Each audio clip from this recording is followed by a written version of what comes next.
Hello everyone. Welcome back to my channel Study with Neha Mawa, and I'm back with the another video, and this video is requested by most of you regarding the Contempt of Court Act 1971. So I am back with this video in which I'm going to tell you about the contempt, what is contempt and what is Contempt of Court Act 1971. So before that, please subscribe to my channel, like my video and share with your friends. Let's get started. Firstly, we have to start. This is the Bare Act which I have taken right now. This is the Bare Act, and you can also, while you are watching my video, take your Bare Act along with you, and whatever I am teaching, just mark in your Bare Act for a great clarification, for a clear clarification. So let's get started. So in today's video, I'm going to start the Contempt of Court Act 1971. I will tell you about everything we're gonna study today. I will make you understand each and every word in the Bare Act very clearly, very slowly. So today's topic, we have to start the Contempt of Court Act 1971. What is the Contempt of Court? How it works? I will discuss each and everything in the later stage.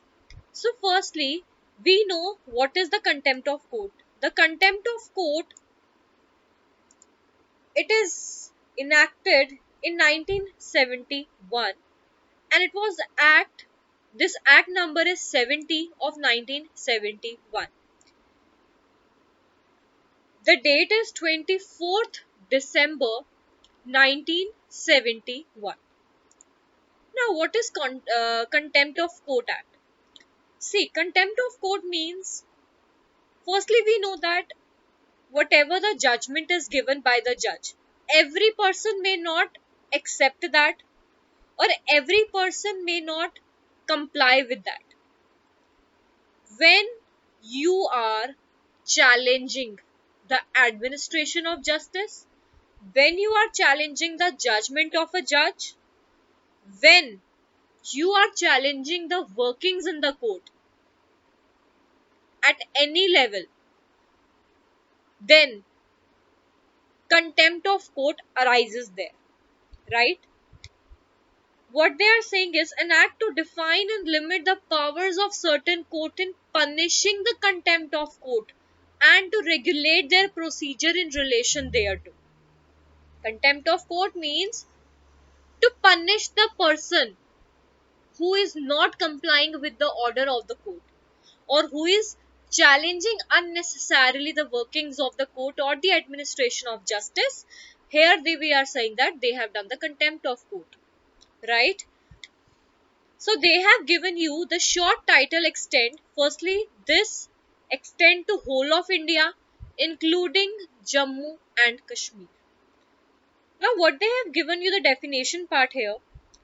Contempt of court generally means the civil contempt and the criminal contempt, except that no particular definition is being defined for the contempt of court. Contempt of court simply means the civil contempt and the criminal contempt.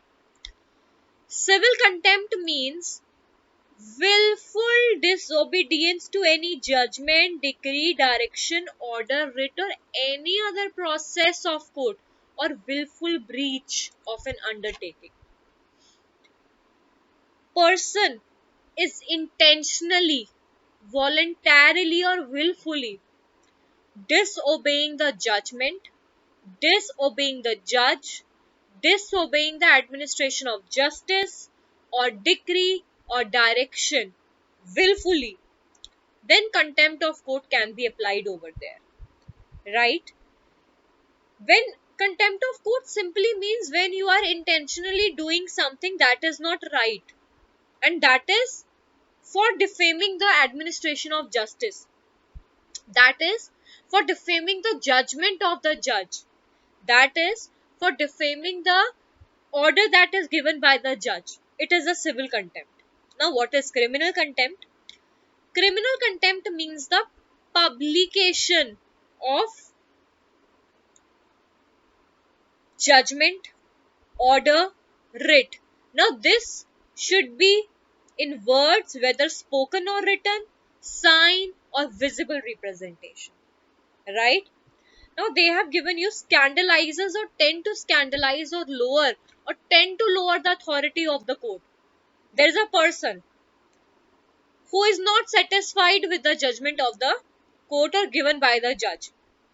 Now the person is intentionally, willfully lowering down the authority of the court by writing something, by publishing something, or by speaking. The person willfully wants, the person has intention to defame the administration of justice, to lower down the authority of justice, right? Second is prejudice or interfere or tend to interfere with the due course of judicial proceedings. When you are intentionally interfering in the judicial proceedings where you are not allowed to do so, still you are doing that, it becomes the prejudice, or it becomes the second point in the criminal contempt. And the third one is interfere or tend to interfere or obstruct or tend to obstruct the administration of justice in any manner.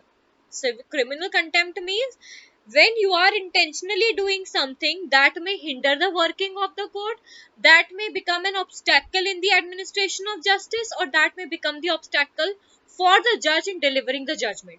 It becomes the contempt of court, and it will get a, and there is very strict punishment for that also, right? Then we have the High Court here. See, High Court means the High Court we all know. In every state there is High Court, UT, everything, everywhere, right?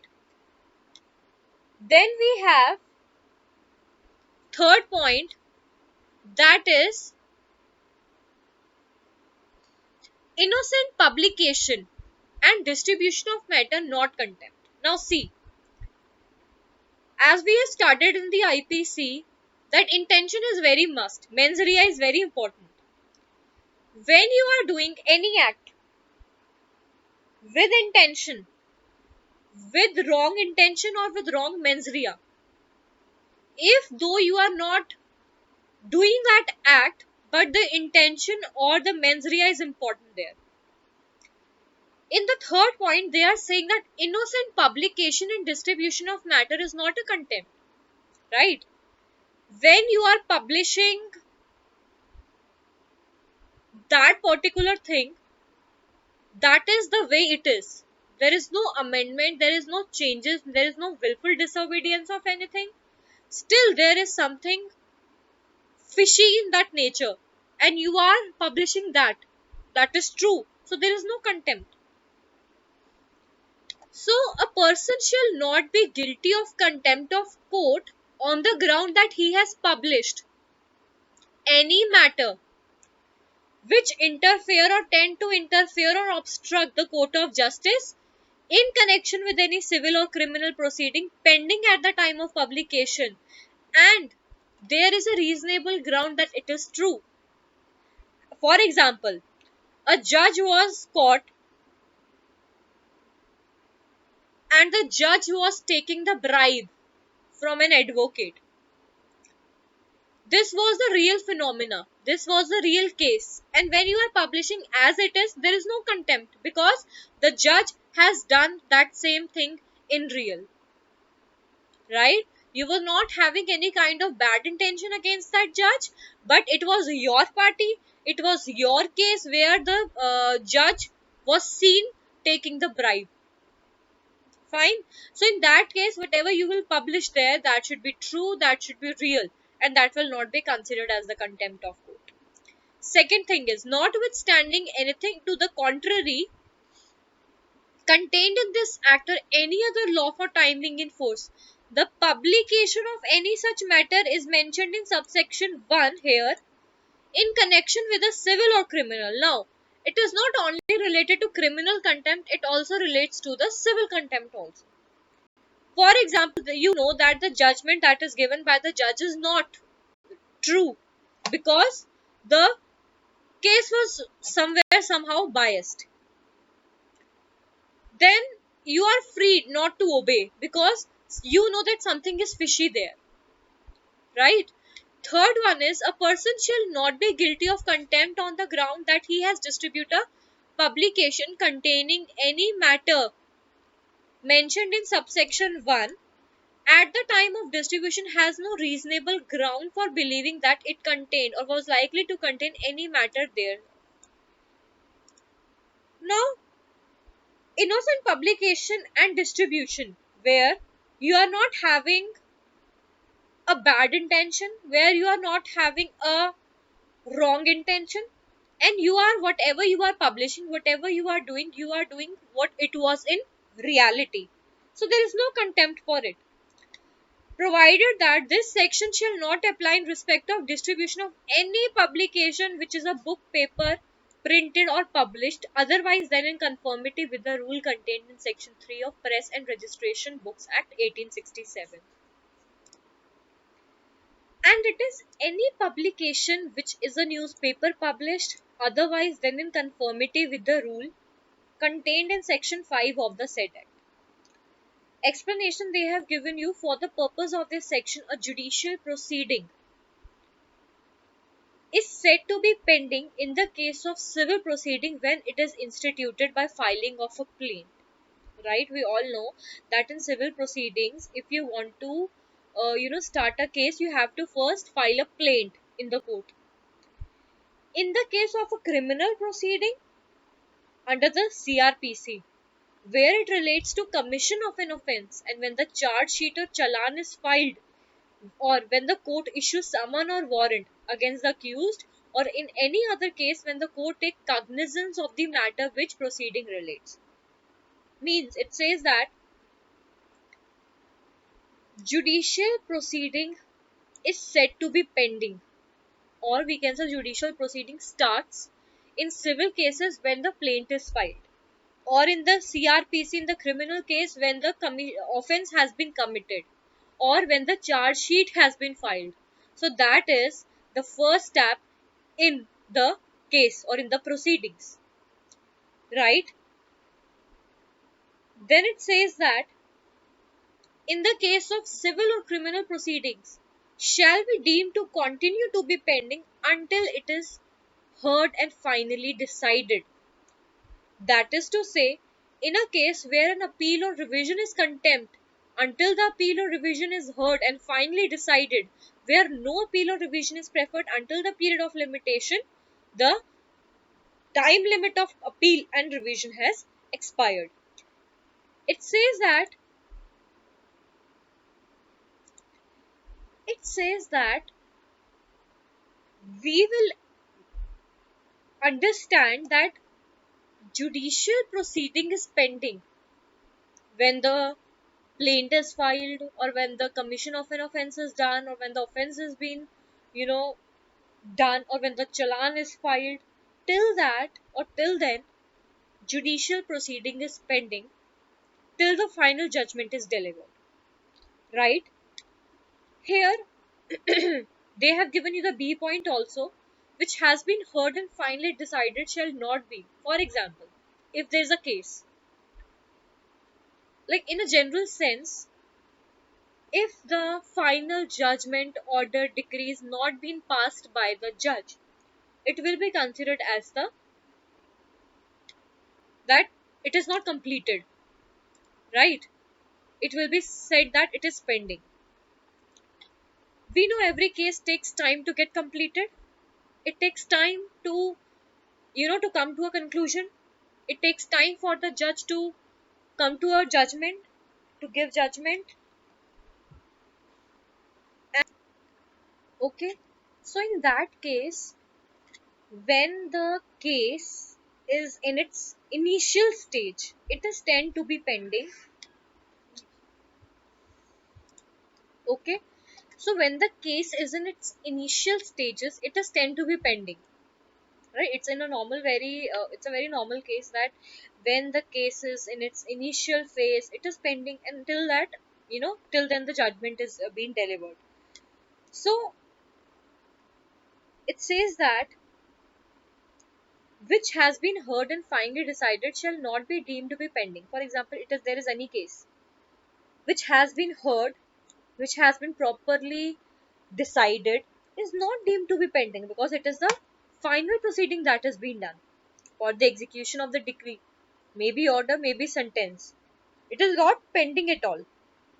Then we have the fourth point here: fair and accurate report of judicial proceeding, not contempt. When the report of the judgment, when the report of the order, decree, whatsoever, is fair and accurate to the best of your knowledge, it is not contempt at all. So it says that subject to the provision contained in section 7, we will study section 7 also. A person shall not be guilty of contempt of court for publishing a fair and accurate report of a judicial proceeding of any, as I told you earlier also.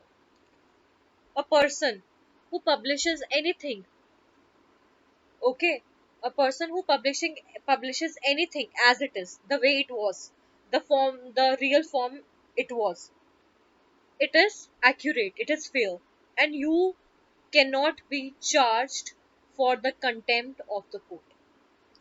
And the last is fifth, fair criticism of judicial act, not contempt.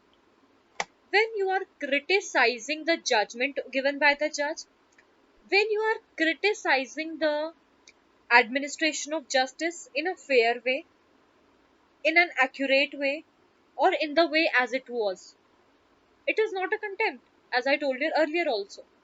So, person shall not be guilty of contempt of court for publishing any fair comment on the merits of any case which has been heard and finally decided. And the last is complaint against the presiding officers of subordinate court when not contempt.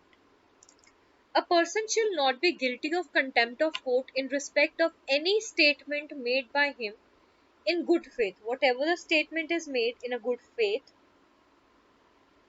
concerning the presiding officers. Now, the presiding officers be of any court, whether it is of subordinate court, whether it is of high court, doesn't matter.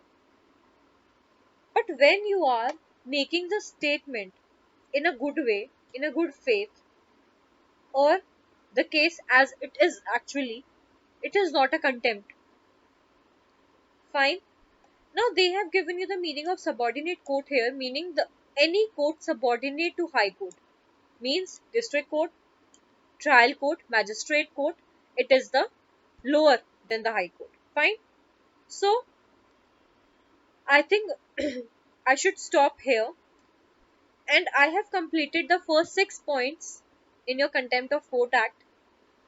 Just go through it and you will get a clear understanding of this when you will study by your own. So hope you like my video. Please subscribe to my channel, like my video and share with your friends. So today I have completed the 6 points in Contempt of Court Act 1971. In next video, I am going to continue with the 7th point. Right? Till then, take care. Have a good day. Bye.